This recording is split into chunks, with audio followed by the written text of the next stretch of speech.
So the new F1 season has officially kicked off, not in race format, but testing format. No, not testing. No, they don't call it testing. They called it a pre-season shakedown.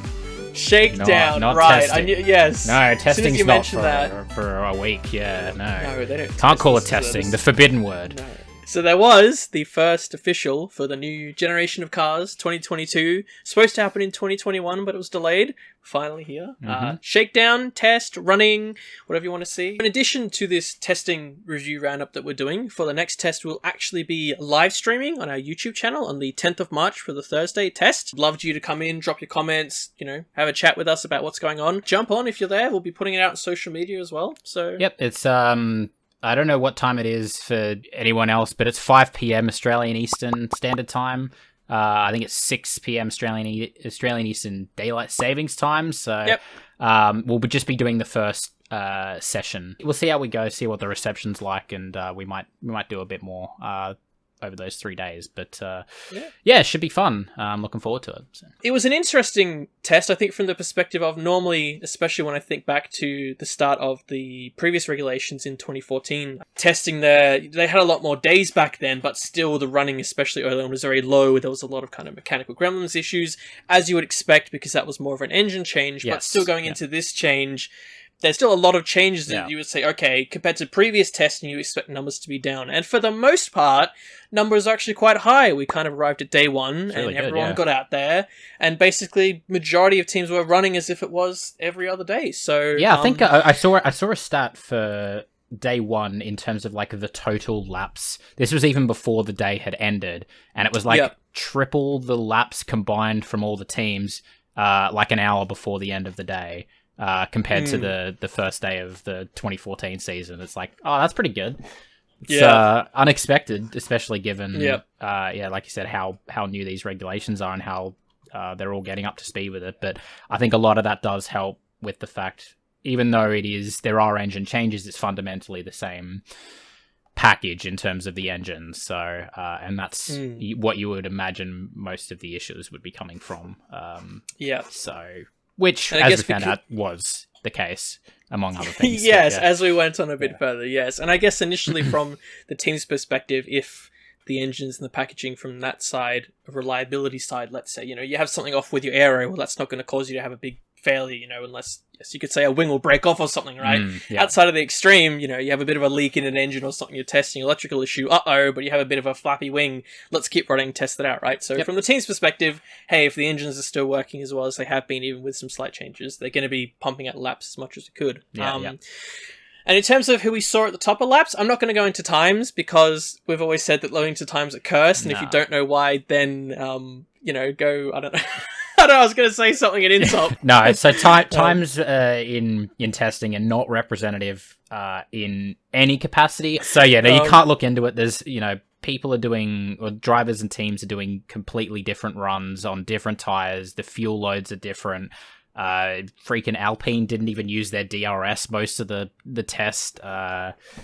You've got no idea. You got nothing. Especially these first 3 days, because most of them is going to be all correlations and them trying to figure out the car. And I think the performance running you might see a little bit more come Bahrain. But this first test is them just trying to figure out the car and the many.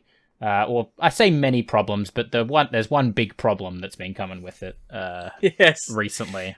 And we'll get into that, I will say, initially seeing everything out in the blue, of course, we did have the launch season, and we will be putting out a separate video on our takes more on the launch season from a perspective of, I guess, partly the show, but more also on the look of the cars, the liveries, what we think from there, so look out for that one. But from a more perspective, seeing all the cars out in their glory, of course, the teams are less going to be hiding things because they want to actually test their cars out on the track. Seeing all the cars out on track, actually seeing the variety we were hoping for, right? There was maybe a bit of an unknown whether all the teams would have all converged behind the teams on the same idea. But look, we saw a lot of different concepts. There's been talks of even from an area perspective, from even push rod, pull rod, you might hear a lot of. Yep. Some teams having wide Coke bottles, narrow Coke bottles. The race put out a great image even of Diffusers the side angle that, of all the front wings. I saw that race, one. We'll probably put it up. Yeah, you see everyone's got a different shape going on. Yep. Bumpy floors, smooth floors. So from that perspective, as I guess just a fan hoping for some variety, that was cool for me to see. So, you know, all the teams, because they hide everything, all these teams have come in what they think is the best package. I'm wondering if the further we get in, like even come Bahrain or like the Bahrain testing or like early in the season, if it's all going to converge into this is the best type of floor, this is the best type of sidewall, this is the best diffuser, this is the best wing, and then all of a sudden it all looks the same. So, but you know, for now we can at least look at the differences and be like, oh, okay, that's kind of neat that they've gone this way or they've gone this way. Or I guess it will depend on, in previous years sometimes you couldn't just copy what someone else was doing, because if you went with an initial concept, for example, that was high rake, you couldn't then just borrow a front ring for a low rake car, because that's not going to work, right? So it would depend if we see some of the same kind of concepts unravel as the year starts, right? Some teams saying, oh, we'd love to do this, but we're so far down this track that that's a next year objective, right? Yeah, I think that actually makes that would be pretty interesting as well, because I think a lot of it's going to have to do with ride height now as well, because at the moment, obviously, you don't really... The rake of the car is less prevalent because of the way the ground effect... You want ground effect, you don't want your rear up in the air. You want that slammed, so... but not so much that it then hits the ground and then bounces up and down, i.e. porpoising. Yes. So... Should we talk about porpoising? We probably should. There's already been a lot of good analysis to what porpoising is. Effectively, in a really quick version of it, my understanding of it is essentially the teams, again, this is with the rake, they want them really sucked low to the ground. So the problem that happens with porpoising is it's when the rear of the car essentially gets too close to the ground, that therefore it kind of like loses the suction it has and pops back up. But then through the effect of ground effect, it's then dragged back down, and then it's because the car's still going at speed, this basically keeps happening over and over again. We'll put a video up on screen. I think the Formula One Twitter posted a really good video of... amazing video. Yeah, the Ferrari doing it very... it's a very severe version of it. Apparently they're not all that bad, but it's... it gives you an idea of what it looks like. It's what's going on. You can visually just see it and understand why, oh, that's a bit of an issue. We don't want that. Some people that were trackside say they could see it visually... Like even at 300 k's an hour, 300 plus k's an hour, they can see it visually going down the straight, going all the way down. So, they need to get that under control. But I mean, some like I think it was Albon that was saying that like for them or for him in particular, it's like it doesn't really affect them in terms of like pace, but there is the risk of because it's doing this and because the floor is then now bouncing up and down, and if it hits a bump and pieces start breaking off, and then you can start obviously damaging your car is not a good thing. There's the risk of that, and also because it's going sort of up and down, there's this the way the downforce works is like, okay, you're losing downforce, got downforce, losing downforce, you're just like constantly going between different levels of downforce. I can't imagine that would be good or ideal. So it's and even from a performance perspective, that I was saying is that most of the drivers were saying that actually this is quite uncomfortable to drive in. And you could just say suck it up, it's for performance, but no, they're like, no, this isn't healthy. Again, in that video, I don't know which Ferrari driver it was, but you can actually see their head and they're just like up and rocking down, about like, and all sorts. And I think even in, I don't know if it was day 2 or 3, but for most of the laps, that one of the Ferraris towards the end of the straight where it was getting bumpy, because bumps as well, if you can imagine, you might actually have it quite flat, but you go a bit of a bump to rock it, it can start unsettled, as well, right? Yeah, and that can unsettle balance as well. So if it does it at the wrong time during it going down or going up, and then it hits a bump, and then it's not good. They just want to try and fix that. And we've seen that some tracks are bumpier than others as well. It's not like they aim to make every track super smooth, right? And the point I was making is into T1, there was some shots of the Ferrari actually, as it was about maybe 70% of the way down the straight, actually going to the right side of the straight where it was less bumpy, and then cutting at the last minute to get back onto the right. Apparently a lot of teams caught on to that. They were going around. There was like a particular bump there that was like unsettling the car, particularly with this issue. So they were all getting wise to that and just sort of going around it and cutting back. So yeah, and it's not like Spain is known for its bumps either, as far as I know. So for it to happen here is it's and the other interesting thing, of course, is that a lot of teams came out and they said that this isn't something you can really know that's going to happen in advance. This has happened in the past in F1 in the original ground effect era, with the similar kind of thing happened back in the late 70s, I believe. But the reason also you can't test it in a wind tunnel is because cars in a wind tunnel generally are sitting on a like a big belt, if you like, and therefore it's basically going to destroy the belt, if you like, or cut up the belt, or do all sorts of things if you try to test something like that. It seems most teams are in the same bucket. Some teams have it worse than others. You mentioned damage. Alpha did have to get in a new floor because they had so much damage on it. Yep. You could even see heading into T1 that the ground was visibly darker from where everyone had essentially left residue. Yeah, there was like from their scrape floor marks on it. apparently. From people on trackside. It's very interesting to see how they can fix it. It's not something you can just either make your suspension stiffer, because then you compromise your whole setup of the car in all other aspects of driving the car. Some teams, I believe it was Alpine, actually experimented with cutting a few different holes in the back in different areas to see how that would affect performance, because essentially you're relieving some of that intense pressure at the back. The other thing was ride height, but then you're sacrificing know, aerodynamic performance by doing that as well. So the thing that was prevalent over the weekend is that I feel like every time the car, like a car went out on track, it had a different floor on it. So like teams were just going through so many different styles of floors with different things. And they seem to think that that's going to be the way that they're going to fix it. So we'll see what happens come Bahrain, but I imagine a lot of teams are going to have like pretty major aero upgrades, and possibly quite a few different ones, especially some of the teams that was suffering it really badly. Like I think, was it Alpine, I think, were reported to have, they were one of the worst, like across the weekend. They were getting it really, really bad, but apparently every team had been suffering. Had it to some degree, right? But it'll be interesting, especially as we're in a cost cap formula. It's not like you can just throw money at it, right? Now, designing a whole new floor and producing it in time, especially considering we're going back and testing in a week and a bit. One thing I wanted to mention similar on aerodynamics is following cars. Yes. So one of the big things they actually tried to solve with this new formula was making it a lot easier when you're in that range behind another car.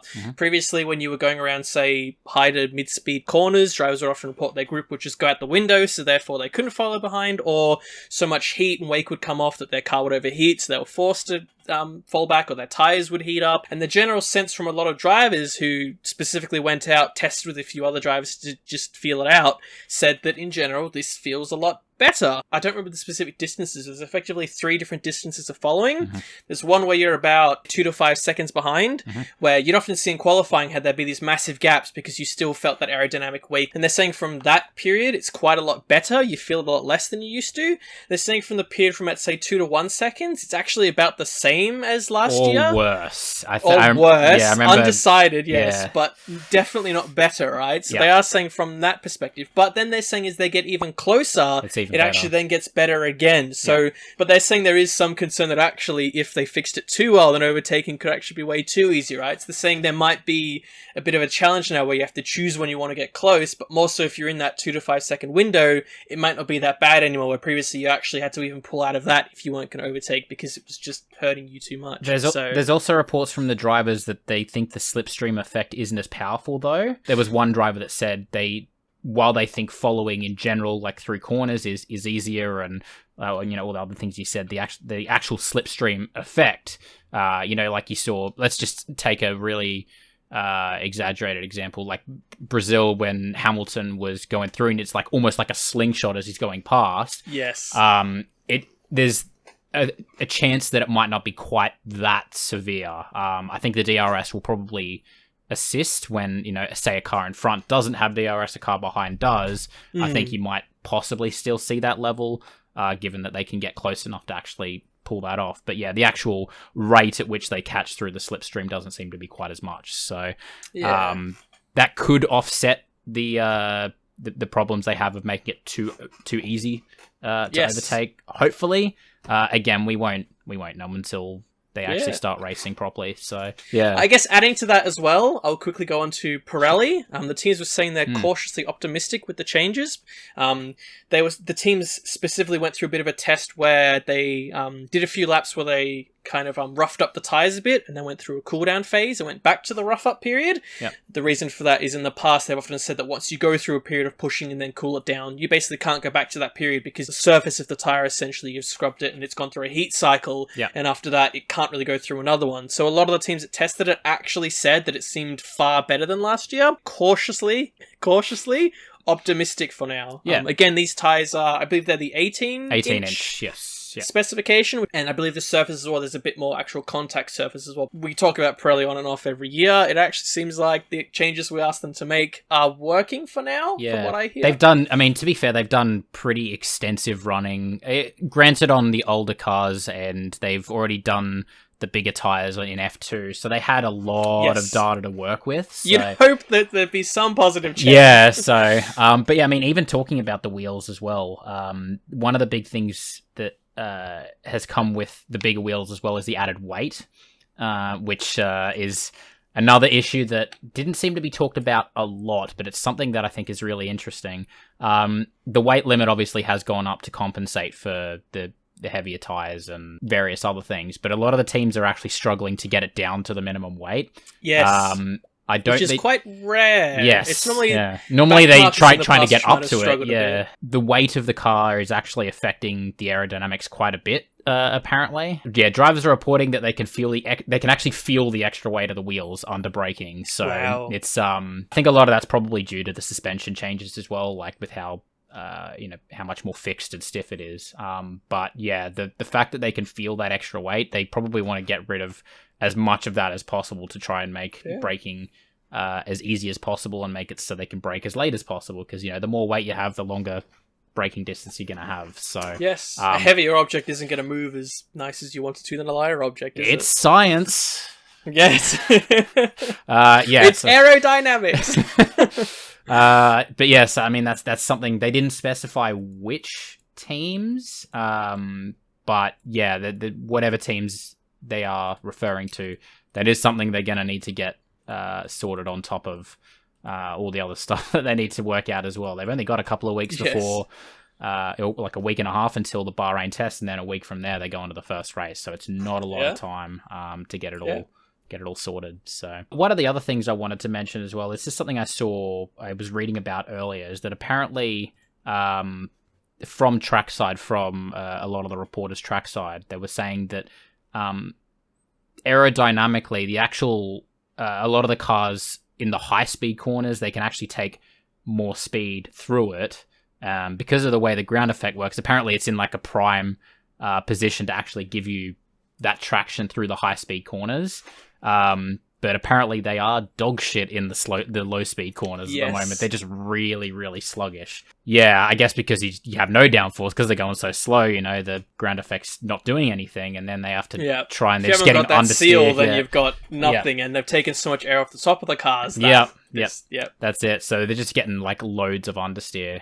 Particularly where it was most noticeable was through the last chicane. Obviously, that's the lowest speed section of the track is the final chicane before the straight, and everyone was pretty much understeering through there, or like understeering coming out of the right hander, and then they couldn't get to the right enough to get into the chicane, so it was just really like sluggish, and they had to slow down so much to actually get the car rotated. So another reason why that the weight reduction is going to be so important. That change of direction is going to be a lot easier the lighter the car is. So I think that one's that weight issue is overlooked a lot, because I think that's going to be a bigger issue if they can't get that done. Apparently, drivers haven't been taking curbs that much because the floor is sitting so close to the ground. The risk of actually damaging the floor going through the corner, especially over the sausage curbs. They can't really afford to do that. The second they do that, and that's where all their downforce is coming from as well. It's not like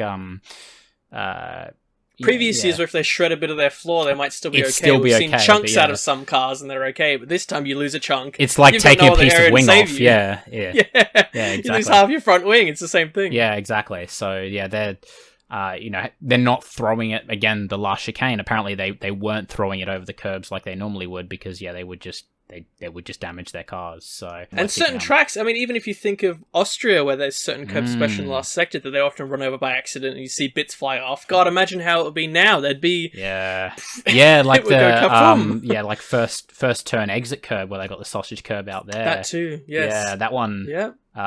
There's a few of those exit curbs that they abuse. Well, not abuse sometimes, but they sort of, if they just go wide a little bit, it's just like up straight over the floor. There's a broken floor. But you even see some slow-mos at some tracks where they really attack it hard. I'm suspecting as well. Another point that I saw as well, which was related to porpoising, was actually that apparently the suspension from last year is around 10 times stiffer. Imagine part of that is to deal with the fact that on the straights the cars are actually getting forced down a lot more, so they need sort of resistance there. But then again, if they still want to attack the curbs, if you have a soft suspension, then your car's just going to bounce and go smashy, right? So you got to stiffen that up so you can still take those lines, take a bit of curb, because of course you want to be taking the fastest lines, but not so much that your car's then going to land and bounce and crash around. So I think Bahrain's going to be really interesting. I think I'm waiting for a lot of comparisons between like where a lot of cars ended up at the end of Barcelona versus the start of Bahrain, because I think you'll see some teams will be pretty radically different. So even just seeing how, I think, exciting for Bahrain as well. We're getting ahead of ourselves here, yeah. I think just exciting for that to see. It's all well and good in testing, you can take your time, but when drivers and cars have to be in the thick of the moment, and if they do have to fundamentally drive quite different, how that might change a course of a race or how certain battles undertake, it's very exciting, and testing is showing us that, you know. I know drivers have been saying that they have had to adjust their driving style. Max and Charles have, like, they've changed their drive from an outsider's perspective. They've changed their driving styles pretty dramatically. Where Max would normally like really attack. You know, he'd be super on the limit and like attacking the corner really squirrely. He's completely changed to where he's super smooth and he's like braking early, making sure he's not unsettling the car too much. And it's all about like mid corner and exit and just getting on the throttle early and all getting that on the traction. power super early and smooth. Whereas, which is very different to how he used to just throw it in, slide it in, and then go. And then that's what Leclerc's doing. Is it's just foot to the floor through the corner and just like powering through the understeer and then catching the rear as it goes. And he's sort of driving almost the opposite to Max, and like very different from how he would normally drive as well. Yeah. So, it's interesting to see if like individual teams' cars are going to have their own driving style, or if this is just them trying, if different driving styles that work for any of the cars. So, and even hearing from, as we say, like the fact that Max is the prime example they're using as a driver, we know the whole reason often a lot of his teammates struggle is because it's really hard to drive a car at that level, right? Yeah. And yet this has to drive. He's obviously driving it very different. I guess kudos to Max, apparently, that he's actually quite comfortable driving like that. That shows, hey, by the way, I can drive however you want. Yeah, and I noticed some people were saying as well, it was interesting to see how Lando is doing. Apparently, he has to drive quite different, and a similar thing to previous years. He likes the car set up and driven a specific way, which Daniel Ricciardo last year struggled with, and now he has to adapt to a different driving style again. So he's apparently having some issues with it as well. So he's having some trouble adjusting. So it's interesting. Yeah, we're going to move on to teams. So we won't go to like every single team and talk about every little thing, but I just want to I only have two I really want to mention. I was going to say maybe mention what you want. More just like the winners and losers. I'm going to start with Ferrari. That's who I was going to start with. Mate, they've done like nearly 50 laps more than the next closest team. 46 more than Mercedes, who are normally the kings of testing. Yeah, they've done 440 laps. I don't think... Did they have an issue? Like a spin? Nothing significant. They definitely didn't have a crash. They didn't have... I don't think they were stuck in the garage at all. I think they just ran their program and they just... They had some cool aero. Did you see that like Mad Max type back of the car? Yeah, the aero that race. Sick. Yeah. Yeah. Yeah, a few teams had some of those. Yeah. It was really cool. But they just absolutely killed it in the number of laps they did it. And at this point in time, these first 3 days of testing, track time that's what you want, and Ferrari have the most of it. So and they have the most of it without issue, I think, is the big thing. They just look comfortable. Both drivers looked look comfortable. And they were saying as such too, right? When they were asked, they were saying, "Yeah, we're happy here. We're doing well. We're having similar issues we said to everyone else, but not anything unique to them or outstanding to them." The other sort of couple of teams, I mean, Mercedes and Red Bull, they are still there. They're still racking up the laps. I think the only issue that Red Bull had was Perez was out, and I think they had a little issue with his car, but they managed. They were one of the stops that did occur, but it was only a minor. It was only a minor stop compared to some of the other teams which had a full day's work ahead of them to fix. Yeah. So both doing a lot of laps, both seemed relatively comfortable. The one thing I thought was interesting is that from what people were seeing, the people that are actually there. Again, this is all it's hearsay because we don't actually know. There's some quite credible people there. Sure, on the floor, we try and get it from actual people we think sources are credible. Respect. But they seem to believe that that Mercedes is a little twitchy. Even with Hamilton behind the wheel, it's the front end just not really cooperating with him through a few of the corners like the other cars did. The two big teams are still there. McLaren, they've done a lot of laps as well. They had a pretty quiet one, quiet. And quiet is you good. You didn't hear too much, but then that's a good thing. Yeah, that's usually a good thing for testing. I mean, I would say those teams are probably the big winners. Yeah, it was interesting how one line I did want to mention is when Hamilton was talking about the Ferrari, and in particular, he told Sky that he thought they were 3 months ahead of the rest of the big guys, and they went to Mattia Bonotto to say that. He said by the time it gets to. By the time it gets to Bahrain, it'll feel the other way around already. Which I thought was funny because that's probably how Mercedes do things. So sometimes it does feel like, a la last year, they start a bit on the back foot, and then suddenly they go, did they just take a year out of the time machine or something and figure out what was going on? Yeah, that's it. Anyway, moving on to the, I guess the biggest losers. I've got two teams here. They're probably the two standout teams in Haas and Alfa Romeo. Yeah. And they did... compared to Ferrari's 439 laps, Alfa did 175 and Haas did 160. That's not many. Not many at all. They're already well and truly on the back foot. I think both teams had pretty substantial issues all 3 days. Yes. Yeah, not good. Bottas got very little running in that Alpha. Great start for Bottas. Yeah, it's good. Yeah, it's ready to go. Yeah, I think they only had one session of actual good running. It was the day 2 morning session, and that was Zhou in the car. Like that actually went to plan for what they wanted. That's it. But it wasn't. Yeah, Bottas had issues in all three of his sessions. Kubica was running the first session, I imagine, because he's really good at doing the behind the scenes work. And we'll test all the correlations. They got 9 laps in that first session, so much for that. Bad time for Alpha. Who we already sort of predicted would be at the back anyway. Because they've got this weird pattern all over their car. What's that about? Can we get that off? Yeah. Deal here? Then we'll get some performance out of it. You know what? Maybe they've done the most amount of laps and we just haven't seen them on track. Oh, there you go. They've actually had 3 cars out there. Yeah. We're only looking at the one. Yeah.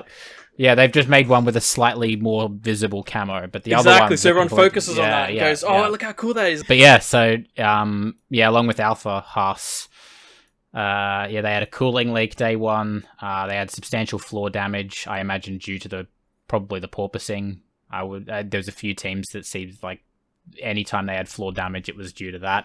Yes. They had a fuel pump break, they had an oil leak that kept them out of the final session entirely. But we didn't even mention the final session. They wet the track artificially so they could do some wet running. Yeah, we didn't mention it because it's stupid. It is really stupid. So yeah, they wet it, and part of it is because they wanted, I guess, give the teams a chance to test the new Pirelli wets and probably want some of that data. Yeah. They're also curious on the changeover period to say how does it work when you change from wets to inters, everything like that. Yeah. They did this in 2018, I think, and everyone said this was handled like crap. I think they changed it this way in that they just sent a lot more water out there. Yeah. But there was a few teams that were out there for a bit. As far as I could tell, Ricciardo went out there on full wets. I think Sainz went out there on full wets. Everyone else waited until it was inters. So, fucking great data. Yeah, it's just, changeover period. It means if it's wet, it's still too wet to race, right? That's the joke, right? We always have wet races, and then as soon as they get the safety car out, everyone just boxes for inters because the wets are useless. Yeah, they got to bring back the monsoon tires they had in the early 2000s. Oh my god, monsoon tires! Let's bring them back. It's time, baby. Well, maybe with the research that freaking F1's doing into wet weather races, they'll bring them back for that. The one thing that was interesting with that is you could actually see. The spray pattern, it actually gave it kind of a more visible. That is kind of cool. Visible way of seeing how the aero actually works, and how it's working differently compared to last year. So that was the only thing I got out of that, and the fact that there were 5 red flags in that session. The only really unreliable session. So yeah, which you'd expect on the first day rather than the last day. Yeah. But we had one day of nice sailing, another day of fairly average sailing, and then the last day was like, here's one. Bad. Oh, here's a plethora more. And for different things, there's a car on fire in blue and pink smoke. Oh, there's a car in the gravel at turn 5. Oh, there's a car that's stopped, but they're not sure why. It's a precaution. Oh, they're okay. Yep. I love how the race shared a picture of a car on a truck coming back into the pits. Yep. And they shared another picture, and it looked like the same picture. Yeah, they're like, we're sure it's not the same picture. Yep. Yeah. It's like, it's actually just parked in the same spot. Yep. I think Haas, we really... Given, their past few years and their struggles and everything going on, we really hope for them to hit the ground running. It was cool. I won't go into it in too much detail, but it was cool to see when they unveiled their car. There was actually a cool few unique aero features here and there that no one else seemed to have, and you were like, oh, that's cool. Yeah. Obviously, they've been researching for a while. They've found a few little things that others just haven't had the time to work out. But yeah, then pretty plagued with issues early on. And then the day 2 of course, we have the other... Yeah, we have the other global issue going on now, which I'm sure you're all aware of. Of course, we wish all the best to everyone in Ukraine and everything going on over there and the horrible things that are happening. And of course, Haas, permanently being backed, at least on the livery for their car and in their official team name, being backed by a Russian company with a Russian driver, then had a lot to sort out behind the scenes. The drivers seemed to say that in terms of what was happening in the garage, what they were dealing with is it wasn't necessarily impacting anything, but it's still going to affect your whole culture, your vibe, your energy going on. That's, again, if you saw some pictures of the car going on the third day, that's why they went out in a plain livery. They made the right call, I would say, to say, no, let's just get also this. One of the things is fair play for the team for taking the time to do that, especially at the end of a day in the middle of testing when they could be working on the car or looking at data or it's not easy just to rip a sticker off. Yeah, exactly. Glue tack. Yeah. So, but yeah, they did, I think, just about everything they could. And like I said, fair play given that they could have been using that time focusing on the fucking testing that they're at. So exactly. Yeah. And even on the third day, even the Gunther Steiner even set aside a press conference specifically to answer questions on it. He said, look, we've had our talks. I'm happy to let you guys talk to me about it here and now. I guess for them it makes sense to get it out the way so they can focus on the other stuff. But look, I mean, for how they could have handled it, as you say, they're in the middle of testing. Some people getting itsy, they weren't doing more on the second day. Well, I'm like, I don't think it's a stretch to say just finish your day and then focus on this. Exactly. Right? Just take them off the track and, Again, we just wish that almost they were having a good testing while this was going on. So you could go, it's a shame that they're doing so well, but they're still struggling. So you go, God, do you want to put that knife in a bit harder? Yeah. I mean, the one thing I guess you said is they seem to have some aero designs that other teams didn't have. A lot of the early remarks from some of the trackside reporters were that they seem to think that the Haas was the most advanced in terms of the aero package that they had. Yep. So it is possible that if they have a good Bahrain test, they could still get enough running to at least catch up enough to be able to perform at a level decent enough when the races start. Yeah, so it's not the end of the world, but they are sort of on the back foot going into Bahrain. So, but yeah, otherwise, I mean, that's all the notes that I had on this test. Yeah.